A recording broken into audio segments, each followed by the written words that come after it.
Welcome back to Boat-Chât, where we take a look at some of what's going on with World of Warships. Today, patch 0.6.4 got released on the North American server, and it's a good one. The biggest feature of this patch, of course, is the introduction of the French cruiser line. These are fast maneuverable ships with good guns, and are unique in that they're the first cruisers to be able to mount the engine boost consumable. There are already plenty of reviews and videos out there describing the line, so I won't talk about them anymore, other than to say, if they sound like your thing, go out and play them. There were some other changes, though, worth mentioning, if only briefly. First, the Cyclone timer will finally be of literally some use whatsoever. The way that Cyclones work is that as they set in, they gradually reduce visibility range, eventually reaching 8 kilometers, which is the maximum possible spotting range during the peak of the Cyclone. I should mention that radar can reach past this limit, but that's the only exception. The problem is that prior to 0.6.4, the Cyclone timer would count down, and the indicator would say the Cyclone was active at the beginning of this gradual ramp down, when really the useful bit would be knowing when the full visibility reduction would be reached. That was previously impossible to tell from the indicator, but hopefully now we'll have a better sense of what's actually happening, since it will show the visibility range as it goes down. So there were quite a few adjustments to the IJN destroyer line, giving both turret traverse and torpedo spotting range buffs to quite a few ships. These details are all in the patch notes, but the important bit is that the ships will now have slightly less sluggish guns, and crucially, the torpedoes of high-tier Japanese DDs will now get spotted slightly later than before.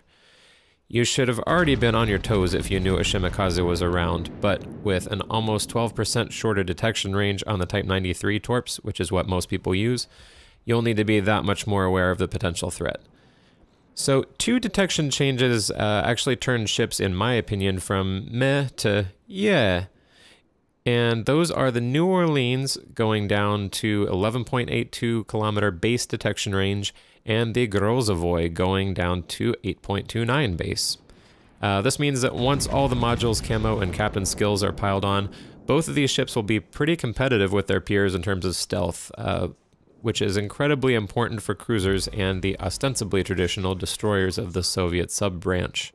The Grozovoy in particular excites me because I've had a ton of fun playing ships like the Leningrad and the new Tier 8 Ognavoy, as those are stealthy enough to actually contest caps like a proper DD, but they have the beautiful high-velocity 130mm guns that I like so much.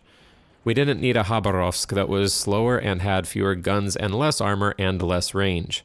We needed a DD that could actually be a DD, if that's what the sub-branch is supposed to be. And I think it will now be a very good one. I think that the range is too short, that's just my personal opinion, but the ship overall seems workable now that it has the stealth to work in close quarters. I'm grinding the Udaloy now, and I'll let you know what I think when I get it. Speaking of the Khabarovsk, you might be aware that it got its rudder nerfed rather substantially, but that can be largely mitigated by running both rudder upgrades at the expense of stealth, which nobody running that ship actually cared about in the first place. This is a ship that I don't know if they'll ever be able to balance to everyone's liking, but for now it is what it is. A DPM monster that's too unmaneuverable and unstealthy to effectively contest capture points and work at close ranges against unspotted enemy DDs, and too short range to be the 14-kilometer nightmare that something like the Kiev can be. There's now a very narrow margin for this ship, and the problem is that this attracts only high-skill players, who then further contribute to its terrifying reputation and give it even more skewed stats. I really don't envy those in charge of trying to balance this ship. Good luck trying to put the thing in a place where an average player is at least remotely able to succeed with it, but without making it too powerful in the hands of a top player. I don't know if that fine line even exists for them to find, but I wish them luck in their search. The last thing for today is a mention of the Tashkent, which I liked very much prior to the line split. The new trick for the Tashkent when it moved up to Tier 9, other than getting the magic DPM module slot, is that it gained access to the Repair Party consumable.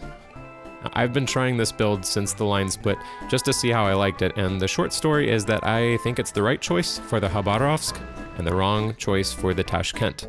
I plan on making a full Tashkent review fairly soon, and I'll discuss my thoughts on destroyers with heals in general, and as it applies to the Tashkent in particular. That's about it for today. If you haven't already subscribed, hit the subscribe button to make sure you don't miss stuff.